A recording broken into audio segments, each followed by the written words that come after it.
Hello, my name is Ben, and welcome to the Too Vague Podcast. This week we have a special interview with Jamie Stormbreaker from One More Game. We met last year. They were just starting to get development and showing people their game, SWAPMEAT, and wow, what a fun game.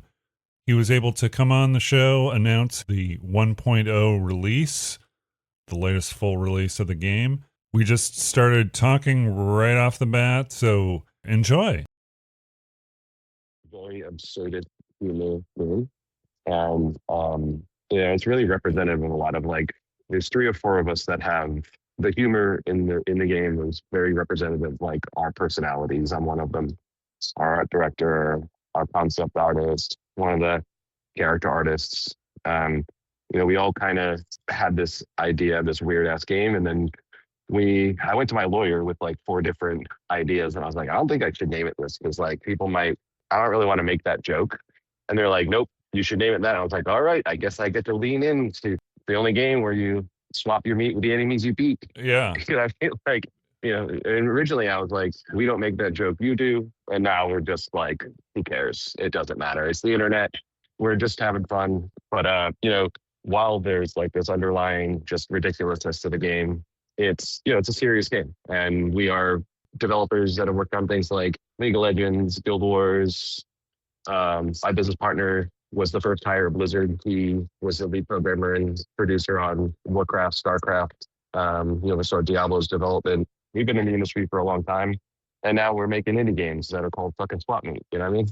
Exactly. It's very cool. This is where innovation is now. Is like that's literally why you said like your big boy job. This is my big boy job now. But at the same time, we've worked for these very, very, very large companies, and now we're just we got a group of 14 of us or so, and our whole thing is just trying to find new things to entertain people. We don't want to keep making the same thing. That's the big thing. Speaking of that, I don't know what you've been playing other than SWAPMEAT lately. I played through Saros, and I beat Saros recently, and it was Returnal. That's what it was. And Returnal is awesome, by the way. Exactly. But I already played Returnal. People were up in arms. It's like, oh my gosh, IGN gave it a 7. It's like, well, it is kind of a 7. It doesn't really expand on the idea too much. It feels just like Returnal. Mm-hmm.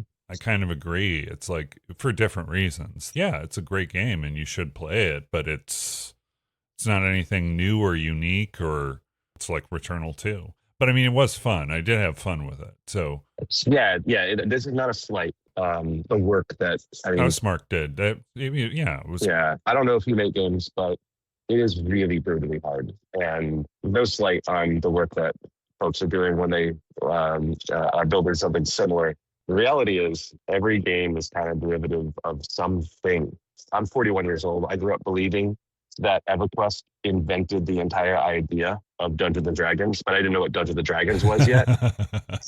And I looked like a real dumb shit when I worked on Dungeons and Dragons Online. And I'm like, what do you mean this is first? Why are the numbers so little? What do you mean D20? No, big numbers. And it was a very eye-opening experience just seeing what the inspiration is of those things. My friends that made Diablo, like literally they named it that because they live near a Mount Diablo, and they made the Dungeons and Dragons campaigns named after that when they were fucking kids. Yeah. It's all, you're always inspired by something. Exactly. Yeah, Dungeons and Dragons. I have a Dungeons and Dragons pickup line, which is, "Hey baby, what's your THAC-O?" That's going to play in some voices, I promise you. Do we have more than just Jamie? Is it just you, Jamie, or do we have other people online too? I'm pretty sure it's just going to be me. In a back channel, I have people talking with me. I ask them like, "Hey guys, just so you have your input, do you want me to drive, or do you have some topics you want me to talk about?" So I've got them connected. Gotcha. We're all launching this game on the 17th, and yesterday was press preview. And as you can imagine, the world is on fire for all of us. So I will only join you, but I got everything you want to talk about, man. That's great. And I spoke to you this year or last year at Penny Arcade Expo. Are you guys going to be making an appearance No, I'm not sure, but that's why the name of this podcast is so familiar. Yeah, we did totally. I wish I would have recorded it at the show, but I was having some troubles technically, and didn't really record our full interview. But do you want to just introduce yourself? Of course, man. Yeah, I am Julian Stormbreaker. I'm one of the founders of One More Game, and I am co-game director and design director of SWAPMEAT. SWAPMEAT. And I've talked about SWAPMEAT several times on the show, but I've been playing it on my Mac and then on my Steam Deck a lot. This is the way. So, yeah, play it on your Mac, everyone. Yeah. I did it for all 10 of us. Please. Yeah. I usually take the Mac to my editing studio, which is the Starbucks. That's usually where I go, and I just so I sit at Starbucks and play this bizarre game, and people are going like, What is that?" And I'm like, "Oh yeah, it's this new game, SWAPMEAT. It's a lot of fun. It's so much fun, and it feels so familiar and yet fresh at the same time. It's one of those games where the core building blocks of a kind of game that's like a third-person shooter, but then you've got all these strange elements and things with the swapping of the parts and what do the parts do and how do I use those. And then I play by myself, but I'm sure with the group there are like synergies that you can take advantage of, how these different things work together, Yeah. In the initial build of the game, when you guys came up with this idea for SWAPMEAT, was the swapping of the body parts part of the original design or the original concept, or is that just something that kind of came into the design as it grew? In the summer 2023, we had 4 prototypes, and this is one of them. This prototype was third-person hero shooters. And, just like building tech, a bunch of us are programmers, and, we just kind of makes the beginnings of a thing that we knew we would want. But at the same time, while you're building technology, you're trying to figure out what is the game going to be, what's special. And our art director, Jason Stokes, came to me and he's like, I have this idea that I think is crazy and I don't exactly know what it is. And he had a prototype of a kind of like Contra style game where it has some of the elements in, and he showed us that. And I had, I've been friends with him for a long time, so I remembered it. And I was like, oh yeah, we got something there. We ended up selecting this prototype because of this idea. And we were like, no one's done this before. We don't even know what it is.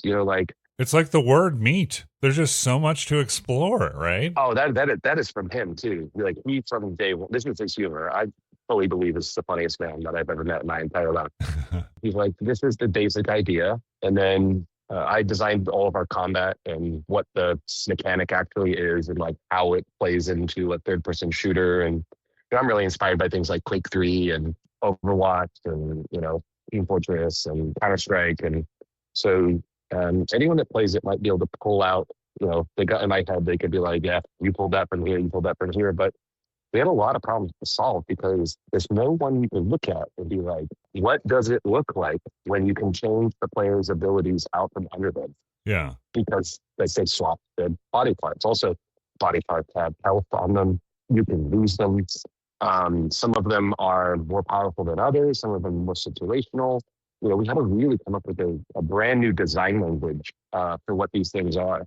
But to answer your question, yeah, basically, I greenlit the game because of this idea. And then we didn't know what it was. And then we just began working on it. And I would tell you it took like a year and a half to figure out how it actually works. It was really hard. Yeah. It doesn't look like it when you play it.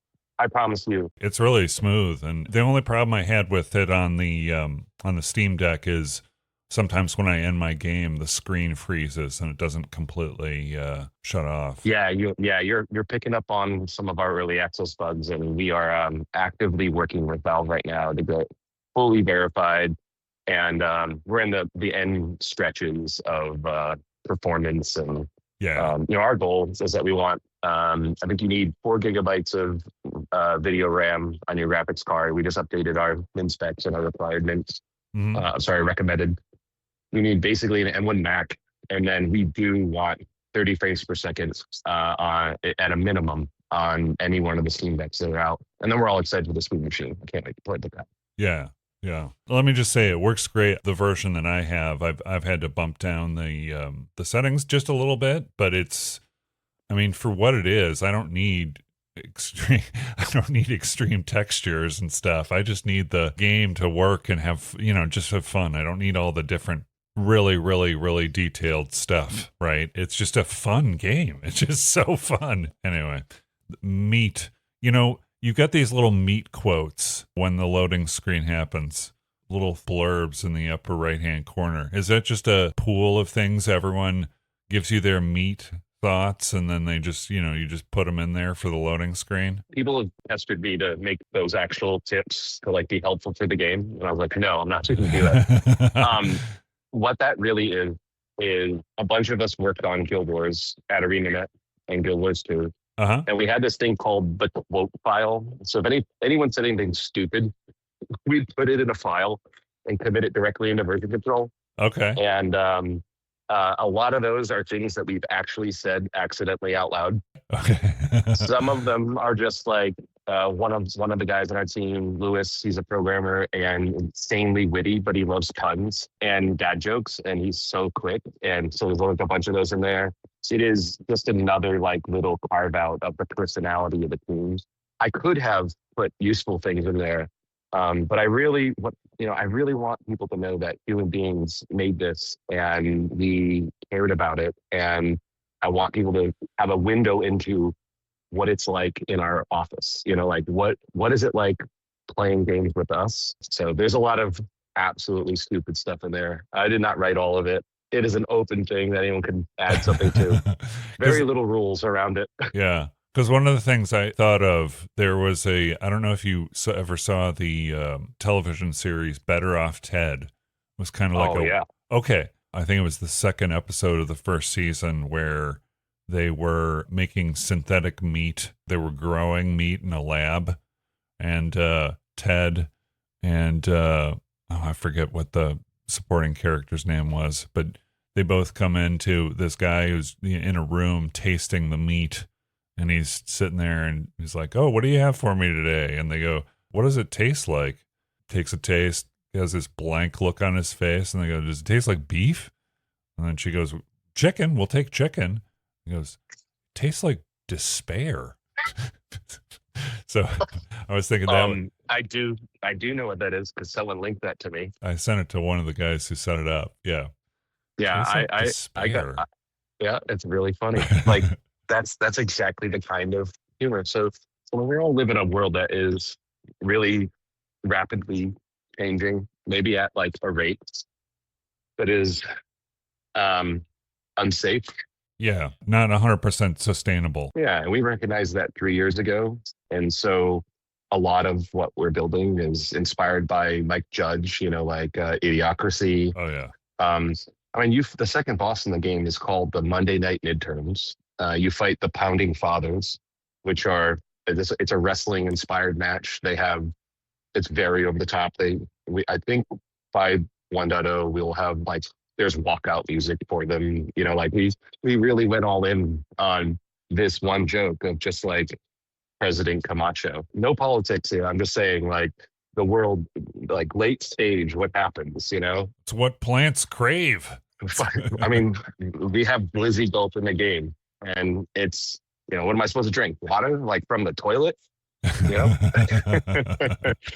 That does end, by the way. We have 1.0. There's a third act in the game. Oh, okay. There's a new boss at the very end, and Glizzy Gulp, we tie up that part of the story. Like Glizzy Gulp is a thing. It powers the final bosses, and we're really excited to watch players' reaction as they run into this third act that we've been working on for about 3 months now. So currently there were the two systems. So there's a third planetary system. That's right. There's a third system and a brand new planet as well that I don't think anyone's ever seen. I'm sorry, that no one's ever seen. Then random mode, you play at the end, and we've put some work into that, making sure that you want to play the game for hundreds of hours, not just getting through the original content, but you're going to fight a final boss, And then based on player feedback, that's what we know maybe the next boss will be. We're not sure yet. Okay.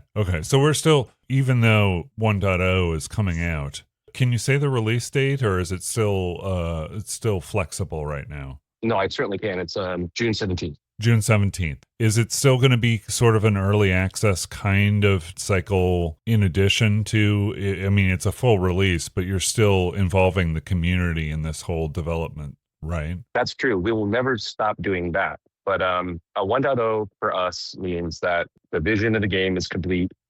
We thank the community, by the way. If anyone's listening that helped us build this game, like, we are here because of it. But it doesn't mean we stop listening. We intend to, just keep listening to the players. If they want more, we'll build more, and we'll build with them. It's not early access anymore. We intend for this to be fully representative of the product that we wanted to build and that the players helped us build. But continued support afterwards, it will still be driven by community involvement. That is one of the reasons that we partnered with First Look, or I think they have a portal called player.gg as well. Discovering indie games and playing them and jumping into their communities and knowing, like, every couple of months or every month and a half or every couple of weeks, you're going to get an update, and then your voice is going to be heard. Yeah. I think that's how we differentiate ourselves from other game developers. Like, we're actually listening to you. You want to build the game that you want.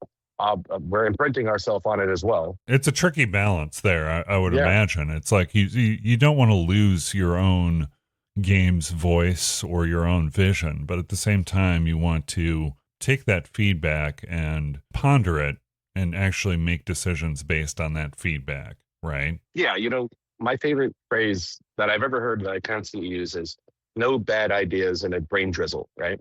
Okay. But not every idea is going to make it all the way through. Right. But, we're currently running a contest right now where we're going to let a player rename one of the planets that's in the random mode. And if you go to our Discord, you can participate in that right now. I think voting begins tomorrow, but we're taking suggestions right now.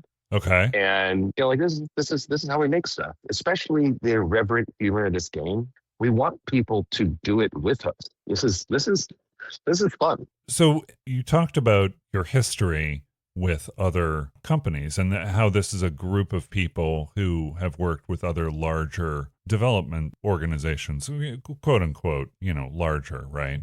Is the way you developed these games different because of those experiences?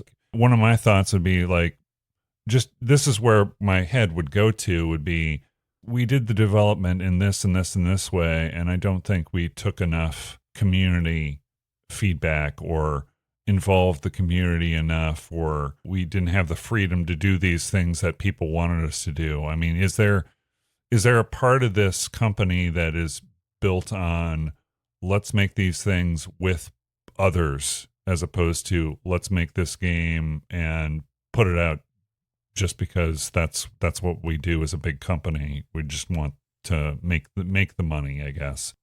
No, if I want to make the money, I'd go take a job like in finance or something. You know what I mean? Right, exactly. No, we're all here because we love video games. If I showed you my floor in my office right now is a mess, but I took every video game console that I have out. There's like 30 of them. And Okay. I'm just like playing old games and trying to get inspiration and influence. And one of my favorite ones to play right now is the Sega CD. Oh, wow. Like it's literally my Sega CD from 1993, and you have a very different idea how hard this stuff was to make back. With all the years that I have on top of 1993 now, right? Yeah. Nights is Sega CD, right? Nights into Dreams. That is Saturn, and I also have my Saturn hooked up, of course. Yeah. Yeah. But to answer that question, I would say that I'm speaking for myself, but I would say that everybody at One More Game is very similar in that we love games. We make games because we want to make games. We make games for people and communities, and we want to make them the right way. The right way is subjective, but this is the part of the conversation where I tell you what is right, and a developer listening should listen to me. Okay. Number one, I can never promise you that it's fun. I will promise you it's not broken until it is fun. It eventually turns fun, right? Okay. And so that's how we do testing. 1.0, by the way, I promise you, I believe it's fun.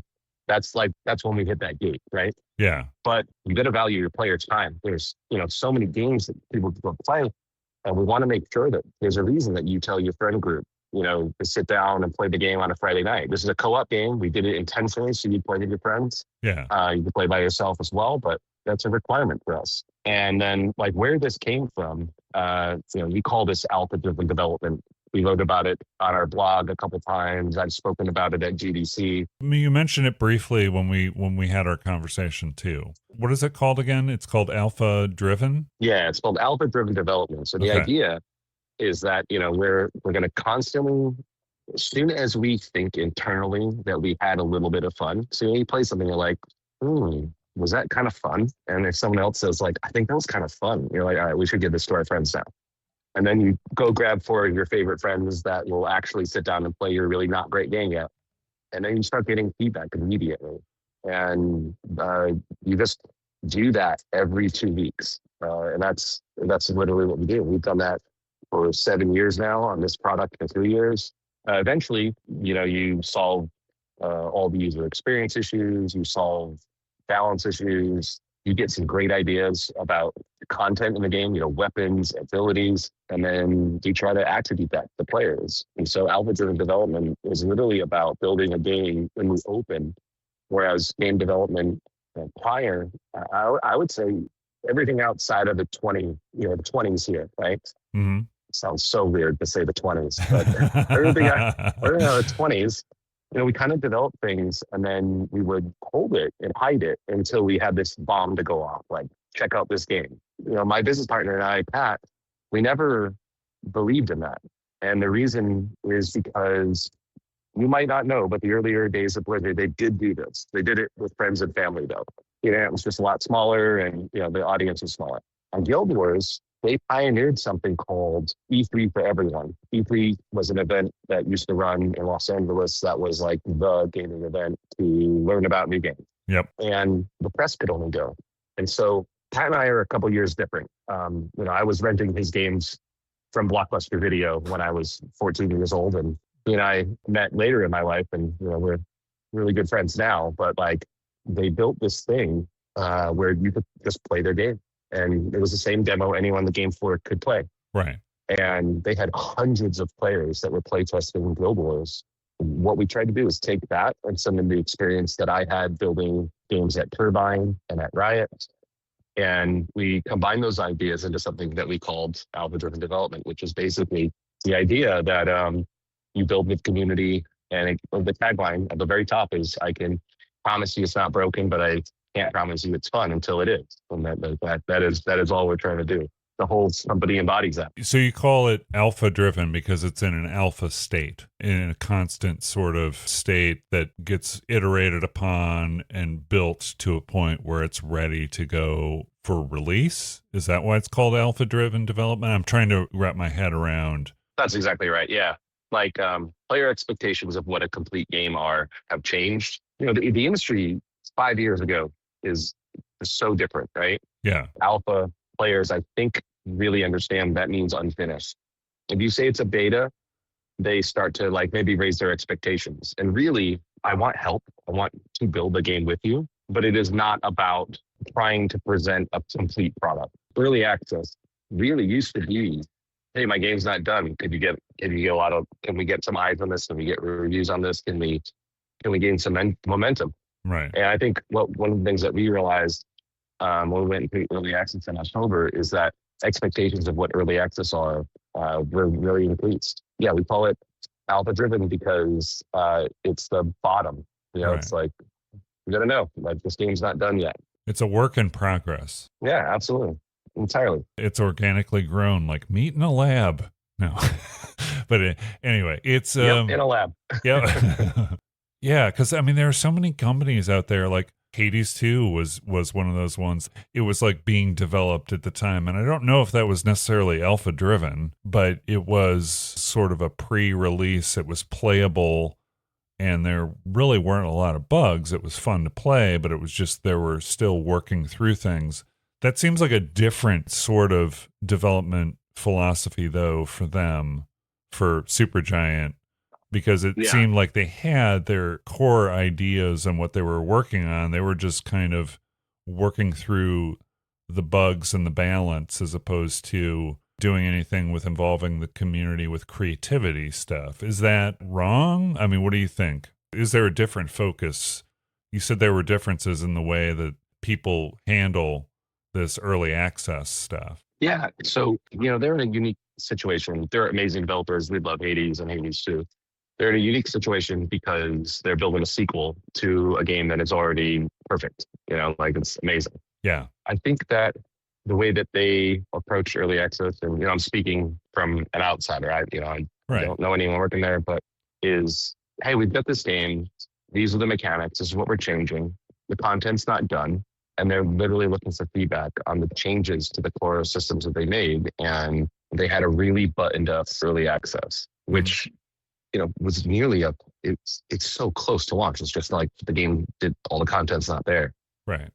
And I think companies that are building early access titles in that state right now are resetting the expectations of players on what early access is. And I think that's where we are now. Like, your game needs to basically be done, but the content's not all there. So I would not call that alpha-driven development. I would call that 2025, 2026's version of early access, Right. Okay. Yeah. And that's what I was thinking too. Alpha driven to me seems like you're helping us to flesh out this game more than we've got this game and we're just tweaking, fine tuning, giving you tastes of what is going to be in the game full time. But we're just it just seemed like it was more about the part that is more of the beta part, right? Which is like, let's get a lot of people eyes on this game to play it and expose all the different issues or things and have them report it, and then we'll move on from there. Yeah, it seems like it's a different kind of animal. And then also you made an excellent point, which is the fact that it's a sequel. So you've got your core stuff there, generally how the character is going to move and behave and things, and you're changing things. So you want to get feedback on all those changes, but it's a different thing when you're coming up with completely new idea as opposed to something that got its roots or is a sequel. What are your thoughts on sequels? Generally, I just want to see the new stuff. I play a lot of sequels too. Yeah, I play a lot of stuff. There's a new newsletter that Lucy James just put out in collaboration, with First Look, and they talked about it at Summer Games Fest. And I love sequels, I love remakes, but we, as an industry, keep remaking the same stuff. And, they keep remaking something with a roster update, And the reason we're doing that is because it's becoming harder and harder to get attention, and also it costs a lot of money to make a game. So I go out of my way to try to play new things. And that's what I would recommend anyone to do. And I would check out those two platforms to do that if you're interested in this.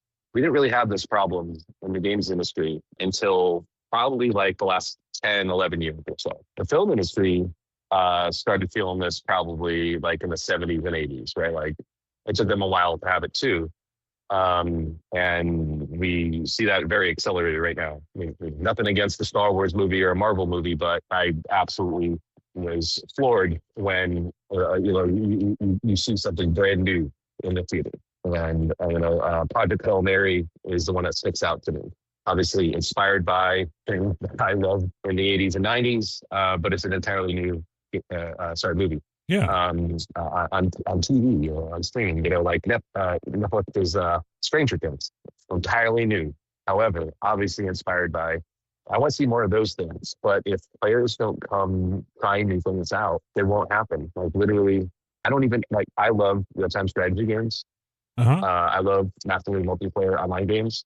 I can't make either of those because no one, they cost so much money and so much time, and we can't do it. It's not that we don't have talented developers that want to make these things. It's just it's harder and harder. I think the algorithms are just like driving it. Real-time strategy is one of those ones where it's like, I was going to mention, when we talk about meat, The thing that I think of as far as games are concerned is the meat circus level of Psychonauts. But then you brought up the did you ever play Psychonauts? Sure did. Yes. Psychonauts is probably one of my favorite games from when I was younger. I really enjoyed it so much, top to bottom. And 2 was also good. I enjoyed my time with 2. But when you said real-time strategy stuff is not it's not very marketable, Brutal Legend comes to mind because at its core, that's what it is. Mostly is that real-time strategy battle of the bands thing that it does. And I love Brutal Legend, by the way. Me too. So much talent in that game. Hands down, the best soundtrack ever. Just such great metal variety, and it was just an amazing. It was a really fun game. But I mean, at its core, it was like, yeah, you kind of take this real time strategy game and then you build something else around it because the publisher said we can't sell these things. It's not something we can really market. Why do you think that is? Because I know a lot of people do love real-time strategy games. What doesn't make them marketable? What makes them not successful, do you think? First is players really want to play games with their friends. I don't know if they really want to play them against their friends. There's this term called queue anxiety where, you're about to play the game, but you're like, should I play another round? I mean, literally, we named our company One More Game because we want you to play one more game. Anything that causes you not to want to play one more game, I don't want to put in my game. But you get this anxiety. You're like, what if I lose the next one? Then I'll lose like my rating or my ranking. And that feels really bad when that's like the thing that you're doing. And then, like, what are you going to do when you sit down on a Friday with your friends? Well, especially in like Discord, you're like, let's play something together. Let's be collaborative. And I think that there's been a shift towards that way. It's one of the reasons why in SWAPMEAT, the game is 1 to 4 players with dynamically scaling difficulty. We did this as a principle of the game. If you join, the game gets harder. If you leave, it gets weaker. Like Diablo 2 did this forever ago. The minions of hell have gotten stronger. And we also, in a roguelite, it's hard to make something that is cooperative because it is about dying, losing, and trying again. And some of the features that we put into the game, so like spoiler for 1.0, I don't think we've told anyone this. The notes aren't out, and I don't think I've spoken in Discord about it. But we've been trying to really figure out death, respawning, and resurrection. Like, what does that look like? One of the things we learned really early on was when someone died, and especially at the boss, they might just like alt F4 out of the game, or my computer Apple Q, right? They just quit out. Right. And they might be the host. And because it's a peer-to-peer game, like everyone else can't play anymore. Oh, yeah. And immediately we were like, nope, we can't do that. And so we made a change that's coming out in 1.0 where if you die and you're out of respawn tokens, basically you have lives in the game.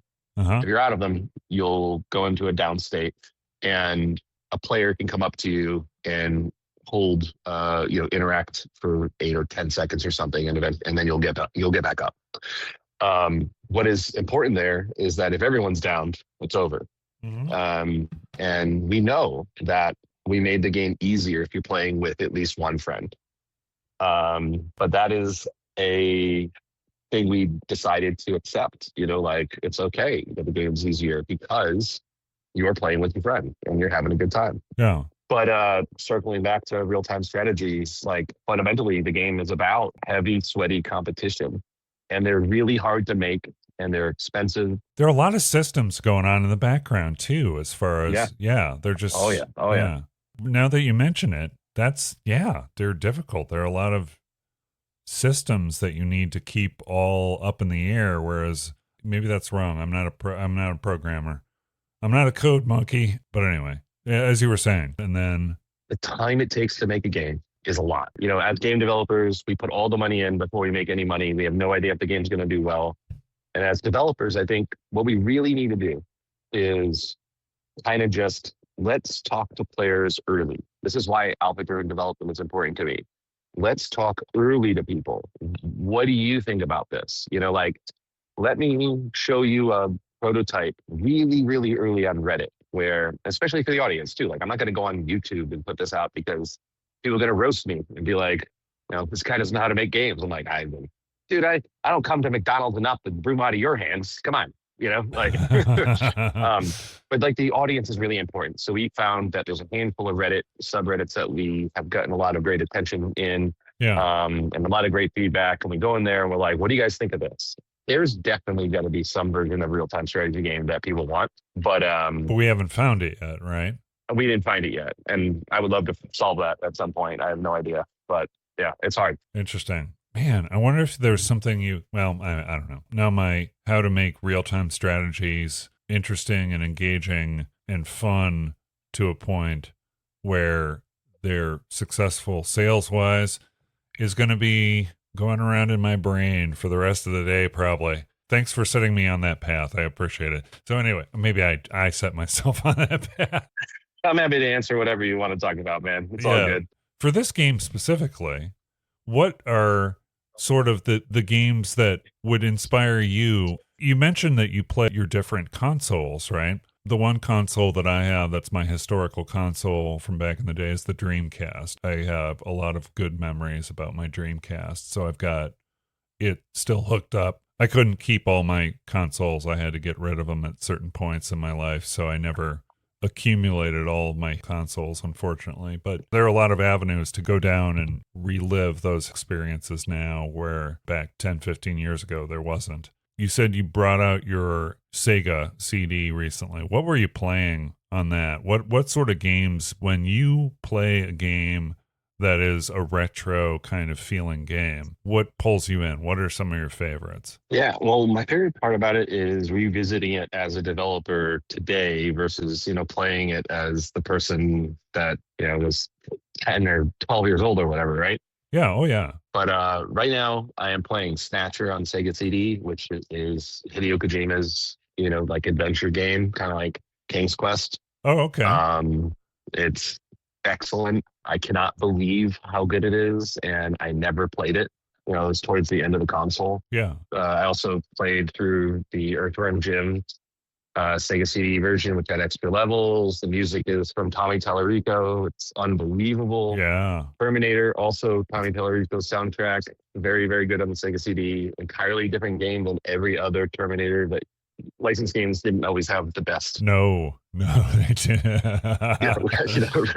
And then I'm trying to play through some games that were notoriously hard just to see if I think they're hard today. Yeah. So like Aladdin, Lion King, right. Jurassic Park. Turns out they're actually not hard, but I think as I'm probably in the minority, it's been very hard to figure out the difficulty in swap meets and make sure that we don't make the thing way too hard, which has historically been a really hard thing. Yeah. Getting difficulty right is important. People don't want to get smashed in the face on level 2, When I think of difficult games, I think of there was a game for the Commodore 64 called Impossible Mission and Impossible Mission 2, and all the levels were just so, the timing had to be so perfect. It was kind of in a Meat Boy sort of like, you've got to get the timing perfect or else the robot's going to shoot you. But I mean, lower graphics. When I think of like stuff that was difficult back when I was younger and people saying, yeah, this is really difficult. And then I'm like, no, because I've been playing arcade games and video games forever, right? So when you come to the design table and you've got your own experience as far as being familiar with how to play games and how to figure out the strategies quickly and stuff, I would imagine it would be very difficult to set a baseline of how difficult is this for the people at large, because it's like there have been so many games out there that I see, even current ones, where people go, oh gosh, this is so hard, and it's like I don't think so, but so this is the second game that we've worked on, by the way. We put our last one in the fridge, and I directed that one. This is the first one where I've been our design director and lead designer. And some things that I've had to learn are a lot around difficulty and empathy for players. I think Nintendo does this best, where their game could be hard, but they're mostly about teaching you and helping you learn. And at the end of the game, there's like a way that the game gets hard, then you could experience it on hard mode, you know? Right. We did a lot of user testing, in both internally and externally to try to get the difficulty right. And I had to grow a lot as a designer to figure out what my own expectations are, separate like my ego and ability from who the audience is. And, you can leave that at the door and then just figure out, are we building something that has a wide appeal? And then if you want, I will let you opt into nightmare mode. And like literally we call it nightmare mode because it's like if you're playing Doom 1 on the hardest difficulty, it's like the very end. Yeah. And that has been hard to balance in a roguelite as well, because death is very important to the game. Yeah. Yeah. The meta progression little loops, the way that you've got it in SWAPMEAT where you're accumulating your stuff. I don't play with other people, so I don't know how that gets. It's all one person getting whatever resources that they take from the environment, right? So it's like mostly when you have a multiplayer scenario, if I do the mining, I get all the materials I need to upgrade my weapons and stuff, right? That's the way it Oh, works. no. Oh, okay. It gets shared. Yeah, this goes back to the like, if you play multiplayer, I know that the game is easier. Like it's we're not trying to hide it. We had a lot of discussions around this. We didn't want players, like, we go back to the idea of playing a game on a Friday night with your friends, and I want you to keep playing one more game. We don't really want you competing against each other. That feels bad. There are some moments where we'll let that happen, and I've intentionally done it. Uh-huh. So like the item chests in the game, first person to open them up, they used to get all the items. Now, when it opens up, the items drop to the ground. This will be in 1.0. And you could coordinate or you could be greedy. The reason we did that is because of the conversations you could hear on the development team, where I would be like, fuck you, Doug, for stealing. No, actually, it would be Jason. And then Doug would watch me open his chest and take all of this stuff. And I'd be like, later, Doug. There are some moments where it's okay to have like that rivalry because it's in a moment. It's not going to last a long time. It's part of the fun too. It's part of the whole cooperative thing, right? That part is fun. The meta progression, it's shared across everyone. Okay. We did that intentionally. And the reason that I felt like that was because I remember camping the Frenzy Ghoul in Lower Duck and having the FBSS stolen from me so many times by some ninja relief. And I'm not about it. I'm not about it. Yeah, it's like 15 people that are gonna know what I'm talking about. Right. Trust me, I totally know this. It's like, yep, I got to explain things to them, but that's fine. That's fine. Yeah, that's okay. So yeah, like I said, all of my experience has been I can't train. My cat can get into cabinets, Mango. He can get into cabinets and pull stuff out, but I can't train him to play video games. So maybe unless I do that, I won't have anyone to play with. But I do enjoy it immensely by myself. Just pick it up at the end of the night, just play it, go through a couple of planets, and just like it is just so bizarre and fun, and I am enjoying my time with it, and I can't wait to get my hands on the full release of it. Yeah, I really appreciate that. Like, our development methodology is important for how we make games. It is really rewarding to hear people revisit early access and tell us like, wow, it's so much better than when you first went into early access. My mindset is profit. I mean, it has changed.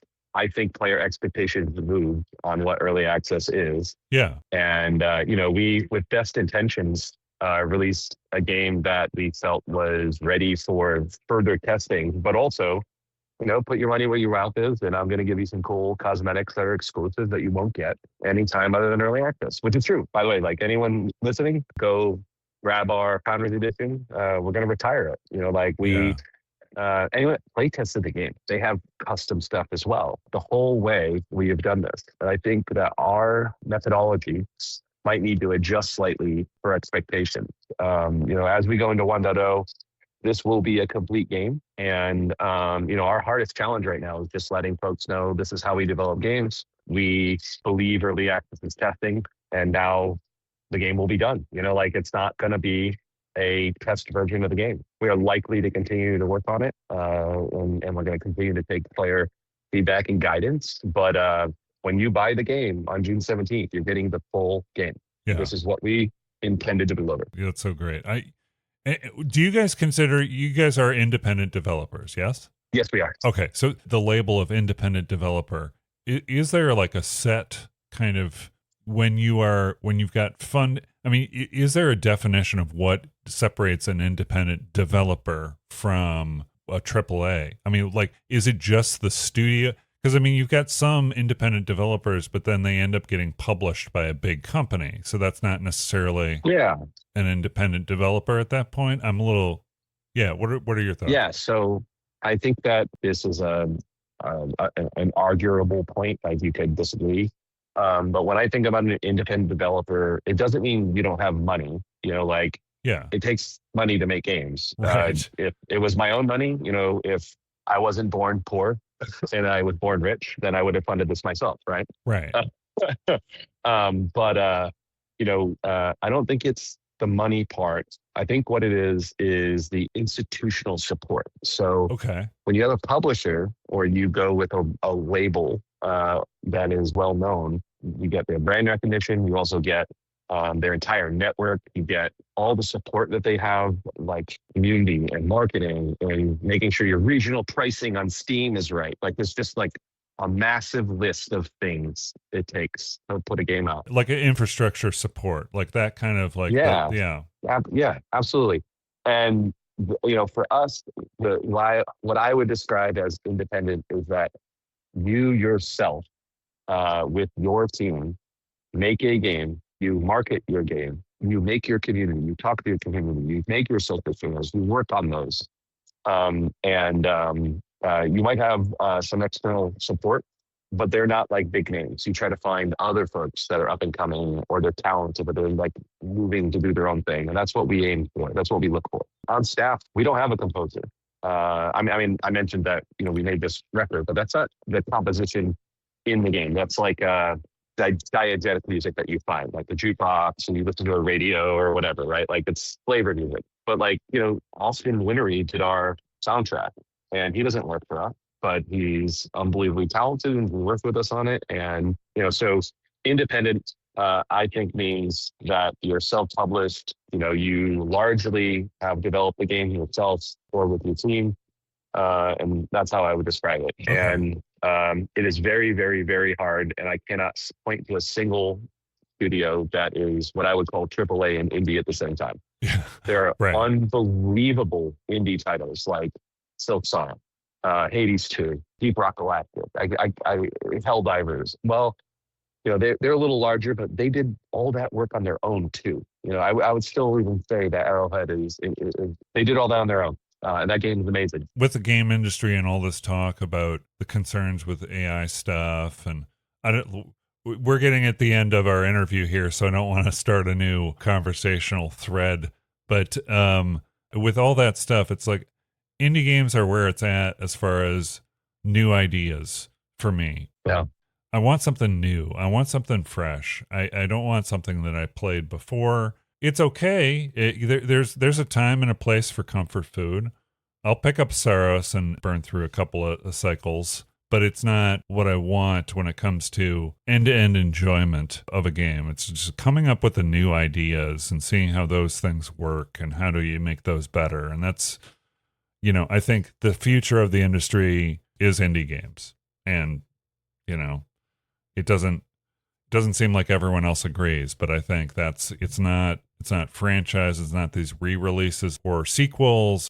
It is the indie space because they're coming up with the new stuff, the new ideas, But I would say that there's room for a remake of Code Veronica, which I'm hyped for. I literally just am playing on my Dreamcast right now, Code Veronica, and I'm hyped for that remake, and I want to see it. I want to play it. Right. But I would say that right now, the innovators are the indies, Yeah. This is one of the reasons that, I've name dropped, First Look and Player.gg and Lucy James's newsletter, which the name escapes me, but it's not hard to find. It was on Summer Yeah. Games Fest. I immediately subscribed to it.